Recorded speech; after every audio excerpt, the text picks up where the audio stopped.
I'm Charlie Bright of Gold Derby, and today I'm speaking with Brad North, the Emmy-winning sound effects editor for the Netflix series Love, Death, and Robots. The first thing I wanted to ask is, you've done work in both fields of live action and animation, and I was curious as to what's the biggest difference in creating sound effects for animation as opposed to live action. Yeah, sure. I've actually mostly done live action stuff. Love, Death, and Robots has been the only animated show that I've ever worked on. So it was quite a jump. Um, the biggest difference sound effects wise is that you have a completely blank slate. It's a empty canvas that you get to work on, um, starting from scratch. So you can build everything up. You're not fighting against production sound. You can't steal some production sound here and there for doors or movement. You have to replace it all. So it's all made. We have to come up with all of it, Foley, sound effects, backgrounds, design, all of it. So yeah, I would say that's the biggest difference between live action and animation is that you have to build it from scratch. Is it would you call it a more exhausting process since there's so much more to create? No, I don't think so. Um, I don't have to worry too much about the dialogue. So, sometimes we do. We have to swap out some stuff here and there. So I don't know about exhausting. It's definitely more fun. Because like I said, you're not fighting against production noise and production movement and poorly recorded dialogue. You don't have to worry about that stuff so much. So no, I not exhausting. It's actually really fun. I enjoy it because whatever you cut in, you can play. Like I said, you're not really fighting too much against the dialogue. You have a little bit more space to work with.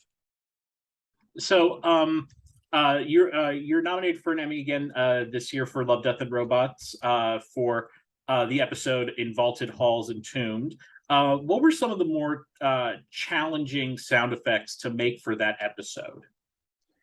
Well, our my partner in crime on this episode, Craig Hennigan, he was the sound designer on this as well. He had to create, different creatures for this thing. The first kind of third of the show, you kind of get introduced to these little spider guys with a face. And I think that Craig nailed it as far as like finding the right texture and the right sounds for that.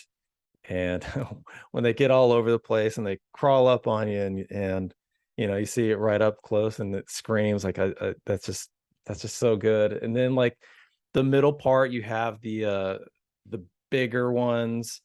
So we had to come up with a little bit more of a plus we were doing a lot of guns too. So we had to find our spots of like playing the size of the bigger guys, but also hearing the textures of them, and also hearing the guns. So we had to kind of dance around all that stuff. And then the last third is with the big creature, in the tomb where he's doing his mantra and we hear him trying to call them to help him.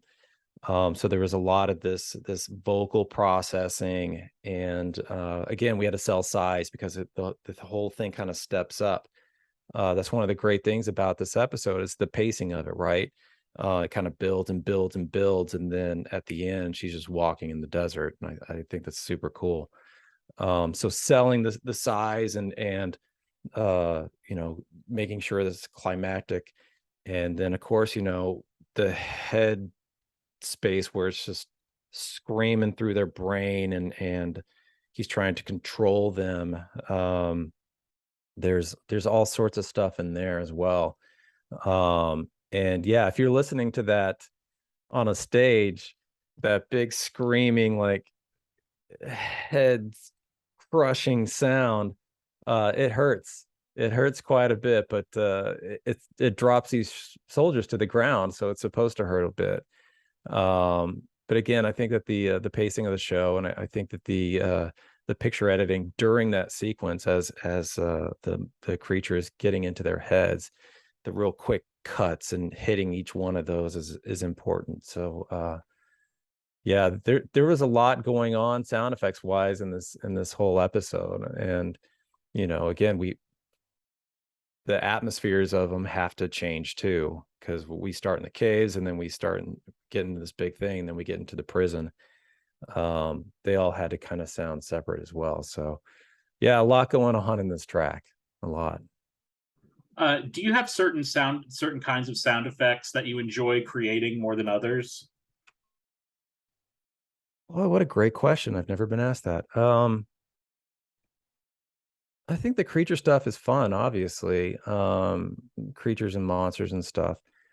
Um, there are times though where I think that some of the more subtle, heady stuff is fun too, because it may not be as easy to come up with. It's a little bit more abstract. I don't know. Sometimes it's almost Easter eggy on some more head spacey sound effects.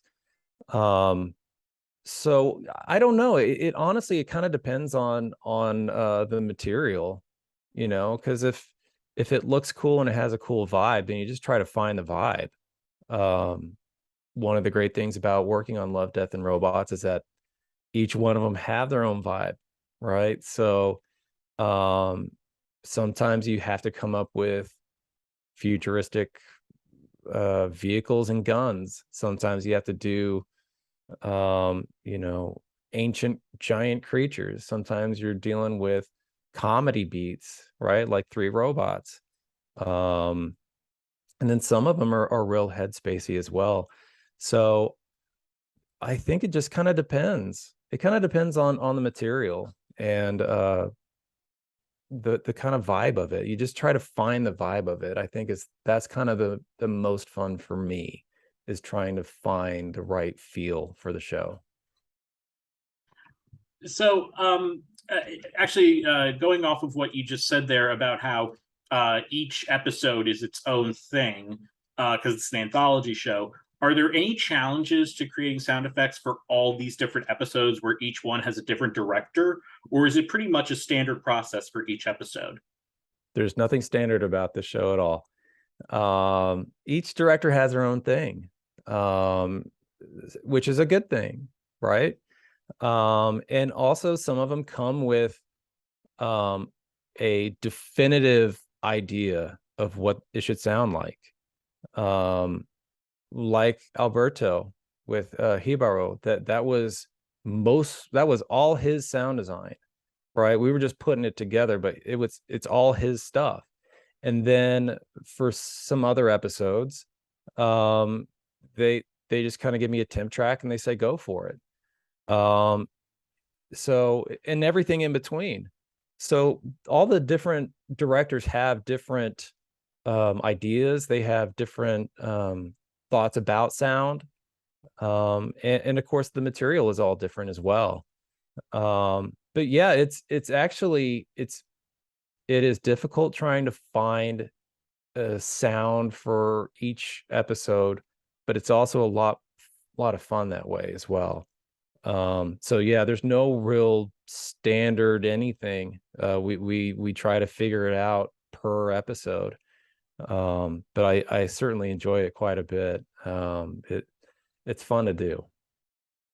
So, we are an awards website, and so I want to go a bit back in time to 2011, when you were working on the show House, and you won your first Emmy for that. It was actually in sound mixing.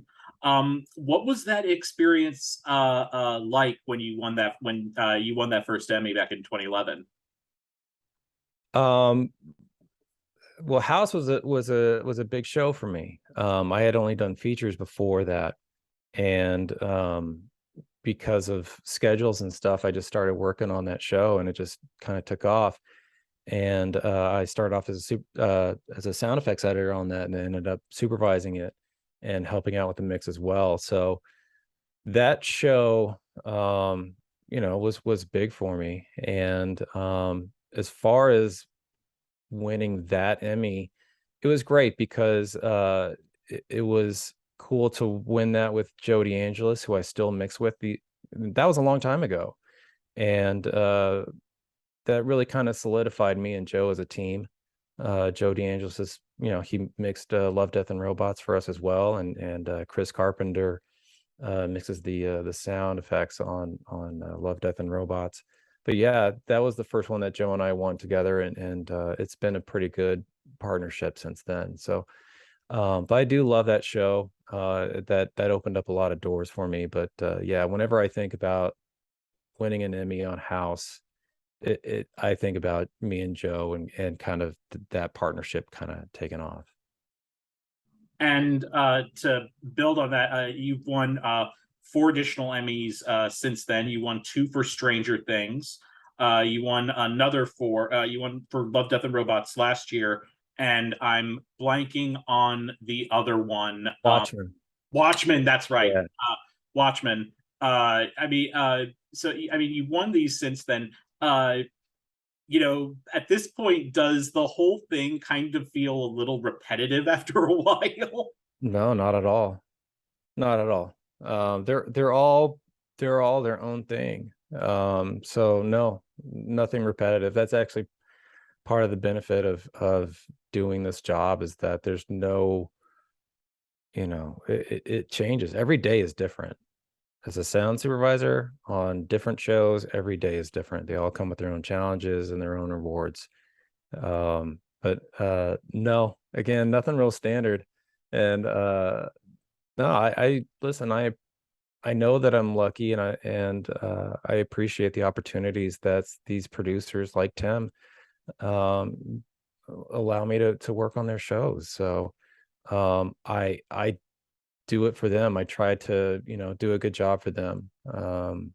And also it's nice when you get to work on stuff that you care about. It just, you bring a little bit more. There's that little bit of extra juice that you can bring when you really care about the show. And all the shows that you just named, they all have a special place in my heart for them, because I loved those shows.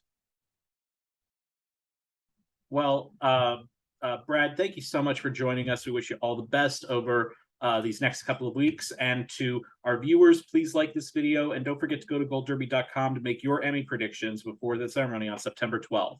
Thanks so much, Brad. All right. Thank you, Charlie. Appreciate it.